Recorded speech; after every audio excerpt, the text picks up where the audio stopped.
I want to talk to you about Brexit because these talks are kicking off tomorrow. We've heard from your shadow Brexit secretary earlier on this morning.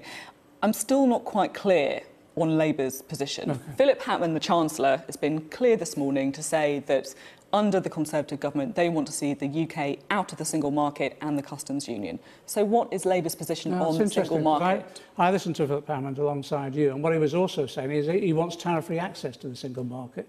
And he seems to want as well the same relationship with regard to the customs union. But what I'm trying to get to the bottom of is, do you want to be a member of the single market, or is that off the table for the Labour? OK, the situation is this, and Keir Starmer explained it very clearly this morning.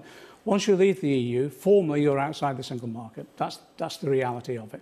But what we're trying to get is tariff-free access to the single market. So that's not membership? Now, so membership is off the table? Is that right? No, what we're saying, I don't care how we get it in terms of the structure, as long as we get access to the single market, tariff-free, and that means also we're not constrained by the existing rules of the single market, and that's obviously freedom of movement.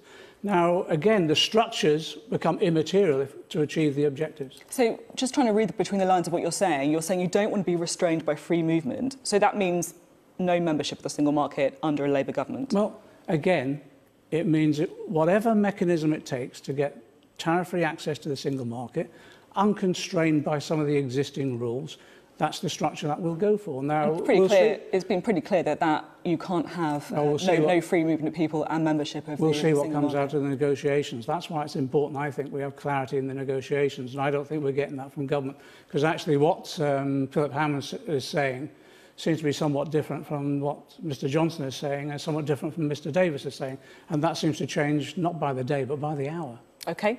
Some would say that Labour's position is slightly foggy as well, but I will leave that to other Interesting enough, isn't it? Because point. We've argued consistently that what's the priority in these negotiations? The economy and jobs. Actually, we're even shifting that agenda now, where even some of the Conservatives are having to address that agenda. OK. John McDonnell, thanks very much for coming on the show. Thanks a lot.